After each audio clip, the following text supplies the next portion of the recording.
চলো আমি সন্ধ্যাবেলায় কী করি সেটাই তোমাদের সঙ্গে ছোট্ট করে একটা মিনি ব্লগ শেয়ার করি। যেদিন সন্ধ্যাবেলা টিউশন থাকে না, একটুখানি ঘুমিয়ে নিই। ঘুম থেকে উঠে দেখো ফ্রেশ হয়ে এখানে গ্রিন টি নিয়ে বসে পড়েছি। ভালো করে আস্তে আস্তে গ্রিন টিটা খাবো। খেয়ে নেওয়ার পর আমি পড়তে বসে যাব, কারণ জীবনে পড়াটা খুব দরকার। আর কিছু স্টাডি আমি এখন করছি, তাই জন্য পড়াশোনাটা চালিয়ে যাচ্ছি। দেখো অলরেডি এখানে পড়াশোনা করছি। আর দেখো মাঝে মধ্যে পড়াশোনা করতে করতে একসময় বোরও লাগে, তাও ইচ্ছে করে মনের জোর জাগিয়ে পড়াশোনাটা চালিয়ে যাচ্ছি। এখানে দেখো পড়াশোনা প্রায় আমার হয়ে এসছে। তারপর চলে যাব রাতের ডিনার করতে। দেখে নাও আজকে ডিনারে কি করলাম।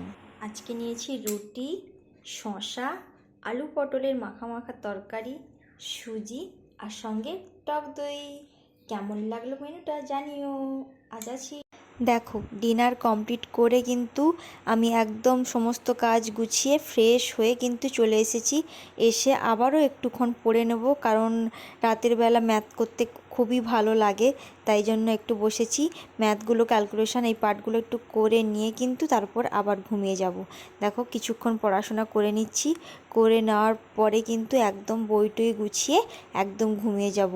আজকের এই ছোট্ট মিনি ব্লগটি কেমন লাগলো কমেন্ট করে কিন্তু জানিও। আর ভালো লাগলে অবশ্যই লাইক করো। আর তোমরা কি কি ভিডিও দেখতে চাও কমেন্ট করে কিন্তু জানাতে পারো। এখন আসি, টাটা।